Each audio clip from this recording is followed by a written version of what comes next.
Tin kim ka handon changin ton lo kar hun tôi te po kay katang kun tang yangi aray lo asin min handon ve chin tim ngo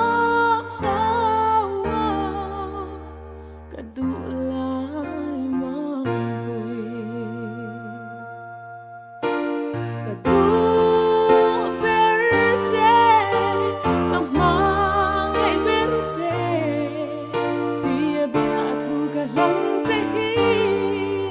min lari lasak gonan ni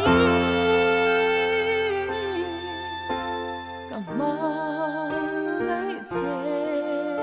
asin